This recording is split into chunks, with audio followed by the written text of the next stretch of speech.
Buenas tardes, profesor. En este caso, bueno, el día de hoy voy a presentar el tutorial para poder crear un sistema de IoT con el ESP32 y dos y la plataforma Blink.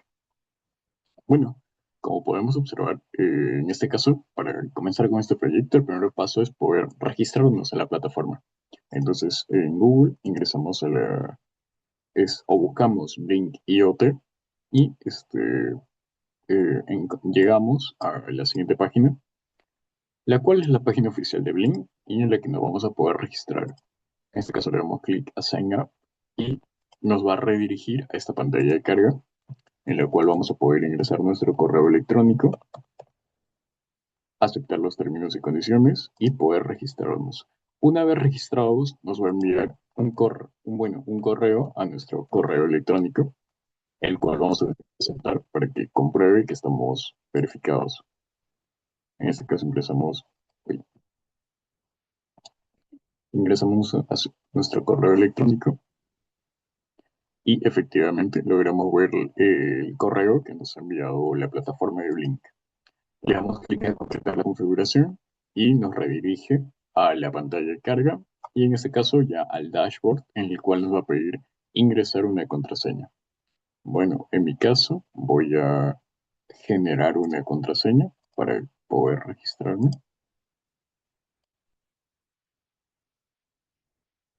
Una vez que tengo la contraseña, la ingreso. Tengo que cumplir con todos los consejos de seguridad que me piden. Por motivos de seguridad tampoco me enseña la contraseña. Y le doy a siguiente. Una vez que le doy a siguiente, me pide completar mi perfil. En este caso le colocamos un nombre. Nos pide la descripción. Le colocamos que somos estudiantes. Y nos muestra la pantalla de la que nos hemos registrado de forma exitosa. Estos son tutoriales que ahorita no nos interesa. Entonces comenzamos con el desarrollo de de el proyecto que vamos a hacer en esta ocasión. Que si damos lectura a lo que es la tarea, nos indica que debemos implementar un sistema de IoT utilizando un ESP32 conectándonos con la plataforma de Blink para realizar el monitoreo de variables físicas y control remoto de salidas digitales. ¿De acuerdo? Entonces, vamos a actuar con varios pasos, pero el diseño gráfico de lo que queremos lograr es este. Es esto lo que, gracias a la plataforma Woki, logramos visualizar y es lo que vamos a buscar. Con la única diferencia de que la plataforma no cuenta con un DHT11, pero logramos visualizar más o menos cómo sería con un DHT22. Sabiendo cuál es la arquitectura que vamos a armar, comenzamos con la implementación o bueno, con el desarrollo dentro de la plataforma de Blink. Primero, ingresamos a zona de desarrollador y vamos a crear una nueva plantilla. Le damos a nueva plantilla y le colocamos un nombre. En este caso le podemos colocar práctica calificada 2. Sabemos que vamos a trabajar con el hardware del SP32 y el tipo de conexión va a ser Wi-Fi. Le podemos colocar una descripción o lo podemos dejar vacío. En mi caso, le dejo vacío. Y nos sale la siguiente pestaña que nos muestra los siguientes pasos.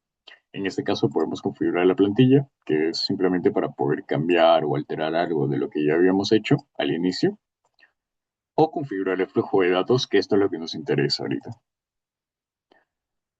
Le damos a flujo de datos y vamos a crear un nuevo flujo de datos. En este caso vamos a comenzar a crear cada uno de los flujos de datos que vamos a manejar.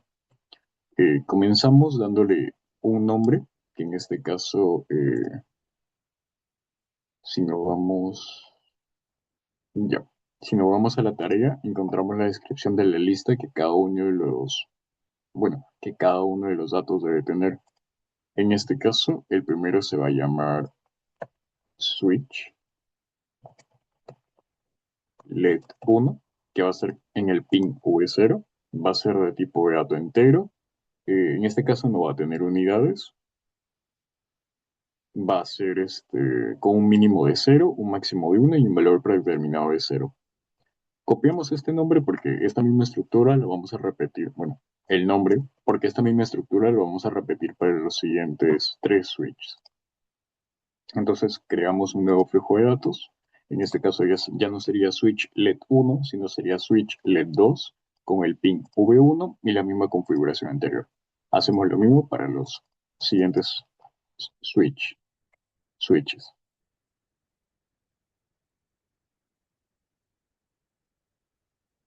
Una vez terminada la configuración de los switches, continuamos con el siguiente tipo de flujo de datos, que serían el estado de los LEDs.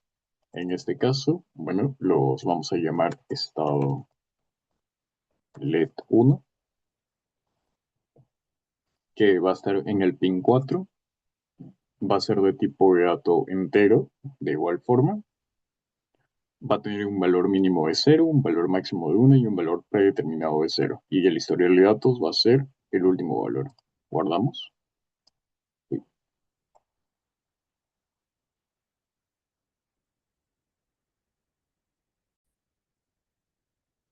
Hubo un pequeño problema que se me cerró la sesión, pero bueno, este, vemos que está justamente donde lo dejamos, que es con la configuración, minimizamos esto un rato, con los pines, con el nombre, que en este caso tenemos bueno, lo configuramos, pero ya está, ahora sí.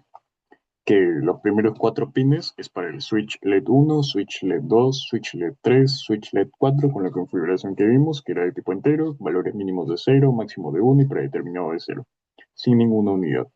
En este caso, los siguientes cuatro pines o los siguientes cuatro nuevos flujos de datos son el switch, bueno, el estado del LED 1, el estado del LED 2, estado del LED 3 y estado del LED 4, que contienen la misma configuración que los switches. Pasamos al siguiente flujo de datos, que en este caso sería para controlar la temperatura. La temperatura, a diferencia de los anteriores 8 que hemos configurado, temperatura, va a contar con la característica de que va a ser de tipo dato double o doble, va a tener la unidad de Celsius, va a tener un valor mínimo de 0, un valor máximo de 50, dos decimales y un valor predeterminado de 0, además de que lo vamos a tomar con el historial de datos de promedio de un minuto. Guardamos. Como vemos, aquí ya está la temperatura. Pasamos con el siguiente flujo de datos, que ya no sería temperatura, sino que sería humedad. Humedad en el pin V9, que va a ser de tipo de dato double o doble, unidades de porcentaje, valor mínimo de 0, valor máximo de 100, a dos decimales, valor predeterminado de 0, y de igual forma el historial de datos con promedio de un minuto. ¿Por qué tomamos este promedio en el anterior y en este? Porque si tomamos solo el último valor, solo se almacena el valor más reciente. Al tomarlo con el promedio de un minuto, almacenamos los datos históricos, o sea, almacena datos históricos con los valores enviados dentro del mismo minuto y se promedian en un único punto de datos, que o bueno, haciendo una introspección, he considerado que esta ha sido la mejor configuración para estos dos tipos de datos. Guardamos y tenemos la temperatura y la humedad. Hecho eso, nos falta un último, que sería el error de DHT11. Error de HT11. Con tipo de dato entero, sin ninguna unidad, valor mínimo de 1, valor mínimo de 0, valor máximo de 1 y valor predeterminado de 0. Y en este sí, tomamos solo el último valor. Guardamos. Y guardamos acá también para que no se nos borre. Una vez que hemos configurado todo nuestro flujo de datos, continuamos con lo siguiente, que es configurar el panel de dispositivo. En este caso, bueno, ampliamos esto de acá, volvemos a entrar a zona de desarrollador, podemos comprobar que tenemos nuestra plantilla y nos vamos a configurar plantilla. En este caso, perdón, poner acá. Configuramos el panel web.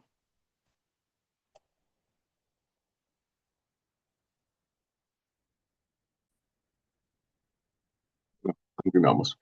Como decíamos, ingresamos a zona de desarrollador, entrábamos en nuestra plantilla, abríamos el menú de navegación, ingresábamos a panel y editábamos el panel que ya tenemos. Minimizamos esto, ya. En este caso, ¿qué va a contener nuestro panel? Va a contener, bueno, las cuatro interruptores que hemos configurado, los cuatro switches.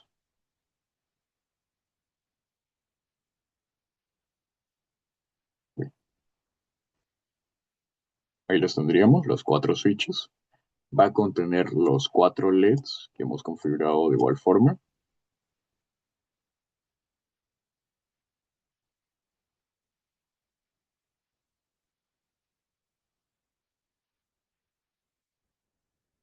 Va a contener un LED que va a ser el que va a tomar cuando haya algún error con el DHT11 y vamos a tener tres indicadores.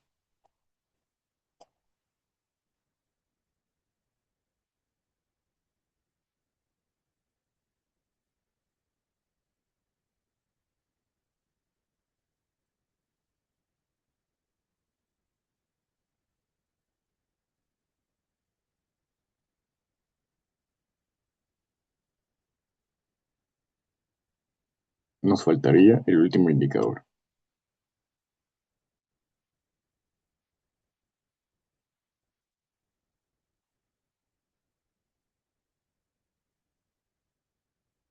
Listo.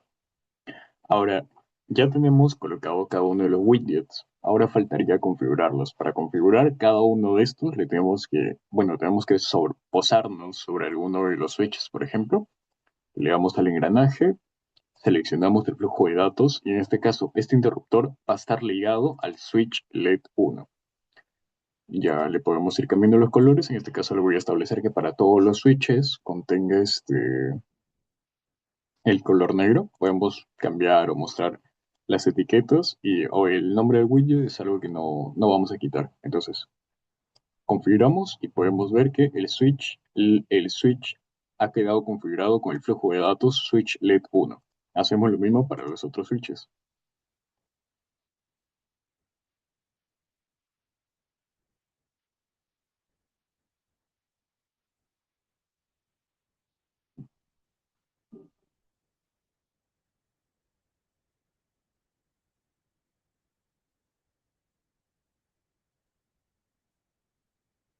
Perfecto. Una vez configurados los switches, continuamos con los LEDs. En este caso, los LEDs, de igual forma, le vamos a relacionar su flujo de datos y además le vamos a cambiar el color con respecto a lo que tenemos configurado en la posterior demostración del protoboard que vamos a ver. En este caso, el orden que he tomado ha sido rojo,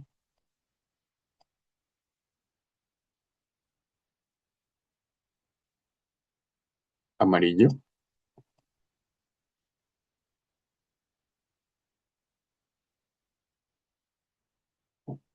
verde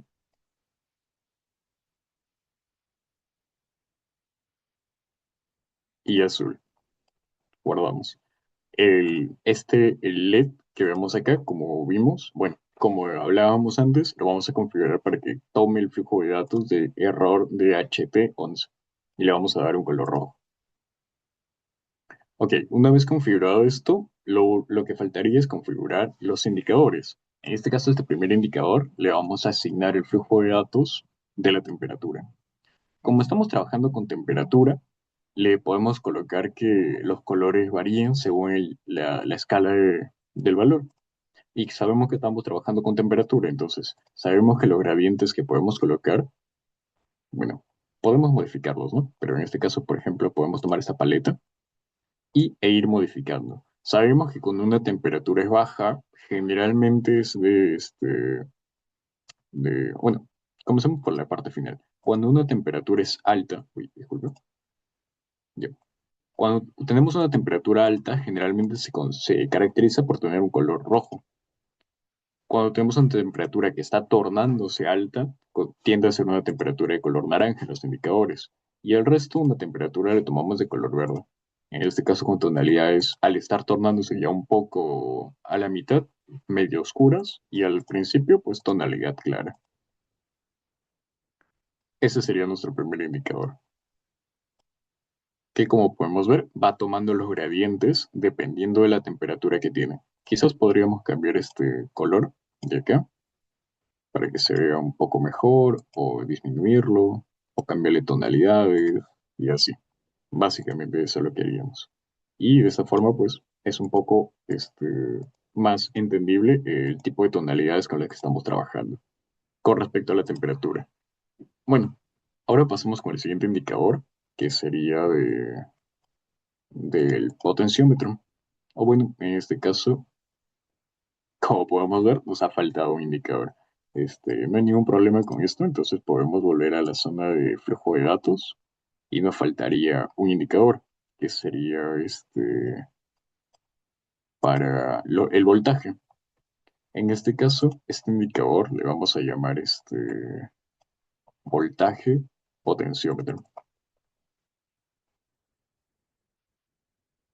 Va a estar ubicado en el pin número 11. Va a tener tipo de dato doble o double y va a tener unidad de voltios, voltio, con un mínimo de 0, un máximo de 3.3, a dos decimales y promedio de un minuto. Guardamos. Perfecto. Ahora sí, podemos volver a nuestro panel. Ya lo podemos visualizar acá. Tenemos el voltaje del potenciómetro. Podemos volver al dashboard.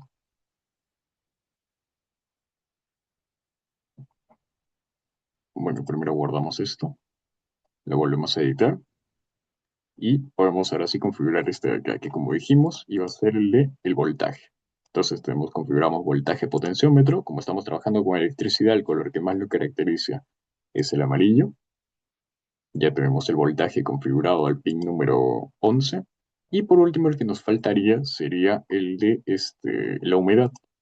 Entonces, este está configurado en el pin número 9. Como estamos trabajando con humedad, color celeste. Y listo, lo tendríamos configurado. Guardamos. Y como podemos ver, más o menos la primera maqueta ya estaría.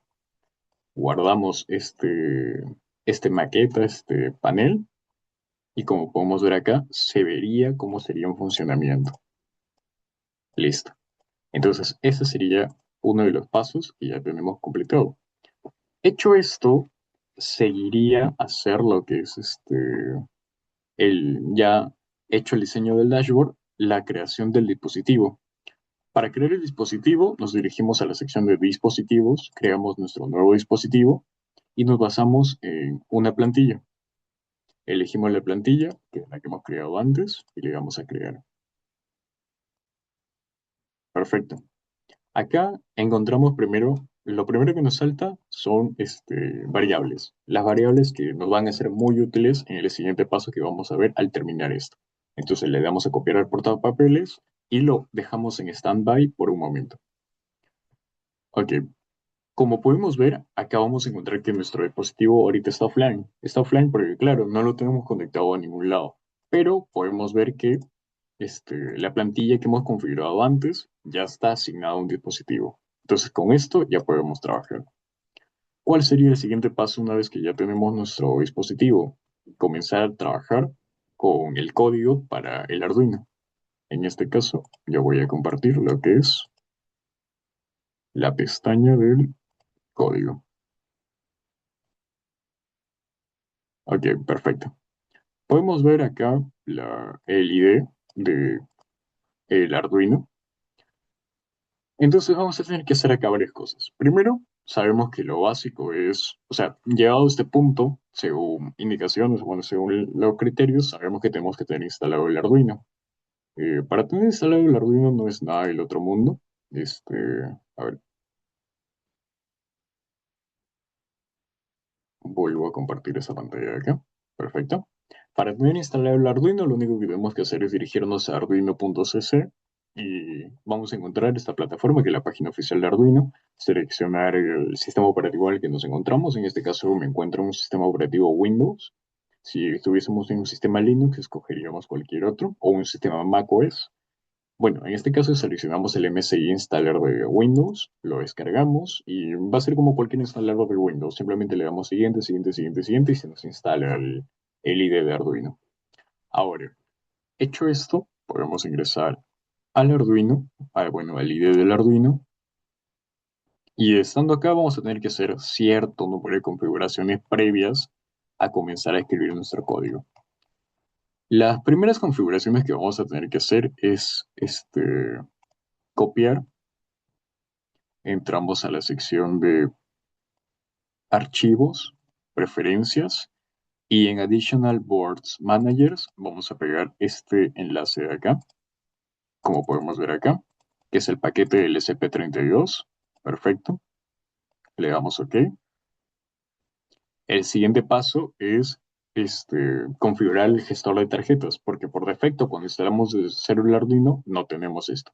Entonces le damos a Tools, nos vamos a Boards Manager y aquí buscaríamos el ESP32 de Expressive Systems. Le daríamos a instalar y se nos habilitaría la siguiente opción. Iríamos a Tools, Board y ya tendríamos la sección del SP32. En este caso yo estoy trabajando con un SP32 Dev Module, que sería el que seleccionaríamos. Hecho eso, el siguiente paso sería configurar el COM. Para configurar el COM, acá como vemos yo trabajo con un COM3, pero voy a compartir otra parte de la pantalla. Se nos van a presentar ciertos errores, o bueno, en mi caso se presentó un error que era que no tenía este driver que no permitía que mi máquina se comunicase con el Arduino, bueno, para habilitarme la comunicación por el COM. Entonces, visualizando distintos foros, llegué a esta conclusión de encontrar este driver, lo descargué para mi sistema operativo, que en este caso descargué el CP200GuessX Windows Drivers. Hecho la descarga, me dirigí al siguiente paso, que es abrir el administrador de dispositivos de Windows, bajar hasta los puertos COM y LPT, y al inicio esto me salía en amarillo. La solución que le encontré fue darle clic derecho, actualizar controlador, buscar controladores en mi equipo y asignarlos a la carpeta en la que está el controlador que acabábamos de descargar. Ok, hecho todos esos pasos, ahora sí, volvemos al Arduino y ya se nos permite seleccionar el puerto COM. Perfecto, estamos hasta ahí. ¿Cuál es el paso que sigue? Instalar las librerías necesarias que vayamos a requerir para el desarrollo de este proyecto. En este caso, la primera librería que vamos a utilizar va a ser Blink. Ay, perdón, es acá.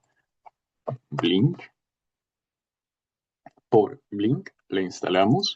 La siguiente librería va a ser el DHT Sensor Library. Y por último, vamos a necesitar la librería de Adafruit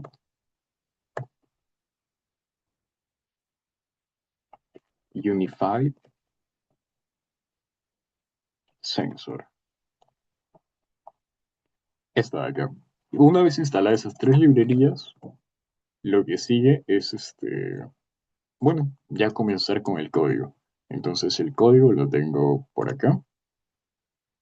Tengo la plantilla del código y la pegamos. De este código vamos a tener, que es una plantilla, vamos a tener que hacer ciertas configuraciones.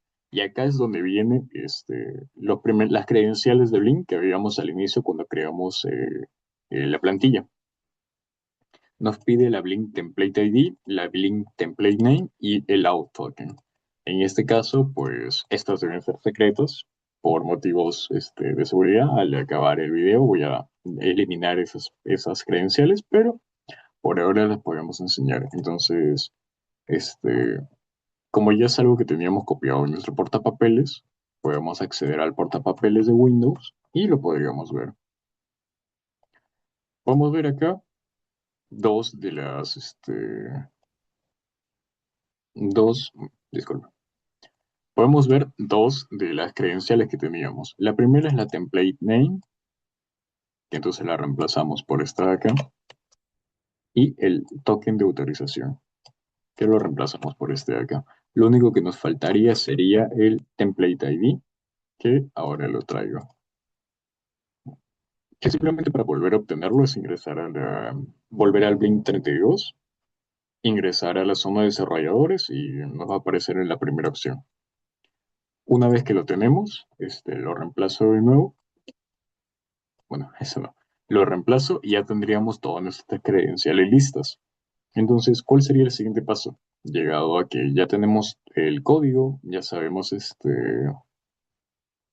ya hemos reemplazado las credenciales necesarias, pues primero es verificar que todo compile antes de hacer cualquier subida o cambio o acceso directo al Arduino.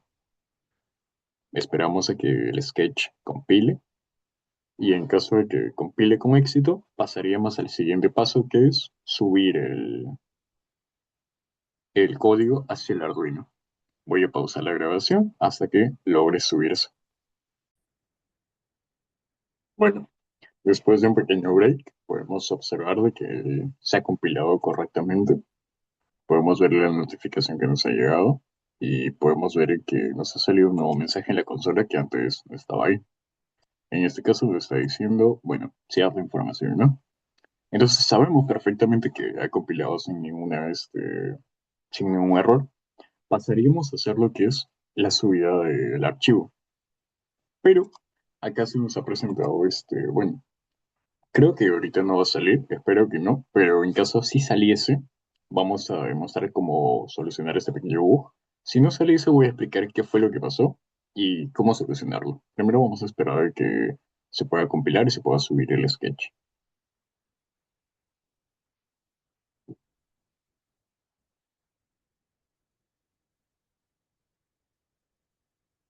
Perfecto. Si vuelve a suceder el mismo error que vimos antes, bueno, que sucedió en etapas de desarrollo, para lo cual primero vamos a leer exactamente el error que se nos está presentando. Nos dice que ocurrió un error fatal, que no se pudo conectar al SP32 porque hubo un error en el modo de boteo. Explorando en distintos foros, en este caso foros de Reddit, que puedo compartir en este momento,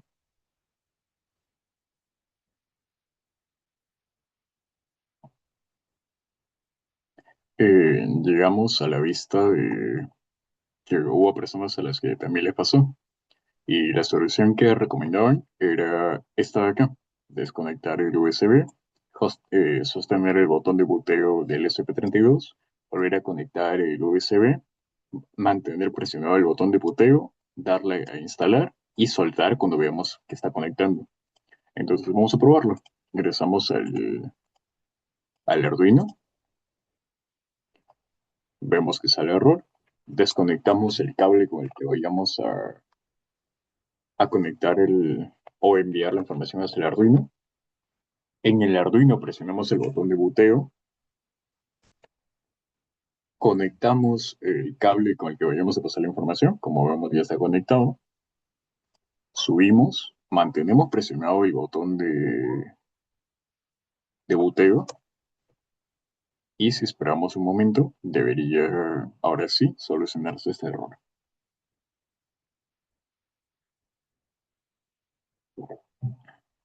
Una vez que vemos que está conectando, soltamos y perfecto, podemos ver que el error se ha solucionado.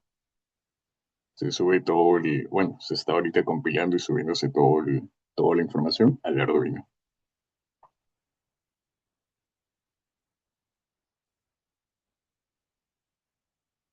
Perfecto, ya lo tendríamos. Entonces, ahora lo que nos haría falta es abrir el port serial. Eh, un momento, disculpe. Bueno, por defecto, en el Arduino, bueno, en el IDE del Arduino, esta zona de acá nos viene configurado en el 9600, que, bueno, para lo que va a ocasionar es que tengamos un error de cuando se comiencen a aparecer el texto en el monitor serial, disculpe. Para arreglarlo, simplemente lo subimos, bueno, en mi caso me funcionó con 115.200. Ahora, ¿por qué no estamos viendo que funcione o que nos aparezca algún mensaje en el monitor serial? Porque nos ha faltado configurar un último punto, que es la red. En este caso, nos ha faltado cambiar las credenciales. En este caso, Yo voy a colocar las credenciales, que es de mi Wi-Fi, y la contraseña. En este caso, ambas tienen que coincidir con la red con la que estamos conectados también al computador. Entonces, yo voy a acceder a la red y efectivamente estoy conectado a la misma red. Entonces, bueno, voy a tener que volver a compilar y ejecutarlo de nuevo. Y ahora sí podríamos observar que está funcionando correctamente. Y si en caso de que no lo haga, pues vemos qué errores salen y lo podemos debugger.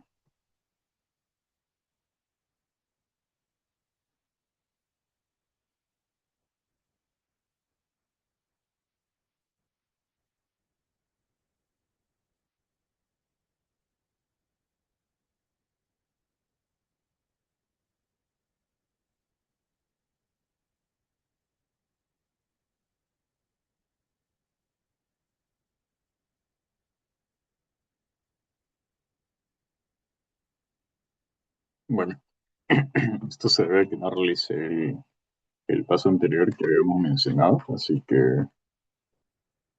bueno, voy a proceder a realizarlo. Lo desconecto, vuelvo a conectar, lo subo y sostengo hasta que se encuentre compilando.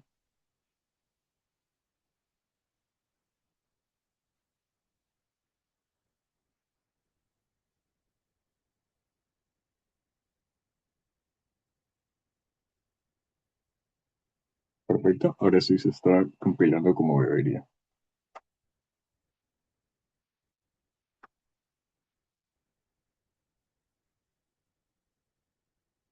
Listo. Ahora si nos vamos al monitor serial, observaríamos perfectamente lo que hablábamos antes. Sabemos que está funcionando, ¿por qué? Porque lo primero que nos muestra es que está conectado a Wi-Fi, nos muestra la IP y nos muestra el mensaje de Blink. Y ahora podemos ver que está haciendo las lecturas correspondientes de lo que tenemos en nuestro protoboard, que si es posible lo enseño aquí en la cámara, que es lo que tenemos configurado, que podemos ver que está configurado el potenciómetro, ahí, el potenciómetro, el DH, bueno, potenciómetro está un poco triste, ya, ahí, el potenciómetro, el DHT11 y los cuatro LEDs, perfecto. Entonces, ahora vemos que nos está marcando ciertos números, ciertos dígitos, está haciendo ciertos cálculos y demás. Vamos a mostrar cómo se vería en la web de Blink para comprobar que no únicamente está funcionando en el Arduino ni solo el protoboard, sino que realmente está, lo que hemos configurado está disponible. Podemos ver primero el primer cambio que observamos con respecto al anterior, que antes nos salía que nuestro dispositivo estaba offline, o sea, fuera de línea, pero ahora podemos observar que no, que se encuentra en línea, quiere decir que hemos hecho la configuración correcta. Y podemos ver el dashboard que habíamos configurado y comenzar a prender los LEDs. Ahora, como podemos ver, tengo cuatro LEDs prendidos y si no vamos al protoboard, podemos observar, bueno, la misma cantidad de LEDs encendidas. Y si apagamos el LED número 4 que es el azul, se apaga el de número 4 que es el azul. Igual con el 3, con el 2 y con el uno. Si bajamos un poco, encontramos el potenciómetro, que era el que estábamos hablando antes. Y en este caso, si giramos la perilla, se puede observar ahí. Observamos que sube el potenciómetro, que giramos hacia el otro lado, disminuye el potenciómetro. Y bueno, ahorita estoy en un lugar templado, así que el DHT pues marca esta temperatura y esta humedad. Y bueno, ese habría sido el trabajo y la demostración de tanto la configuración del sistema de IoT con SP32, con el potenciómetro y el DHT 11 y la plataforma de Blink. Muchas gracias.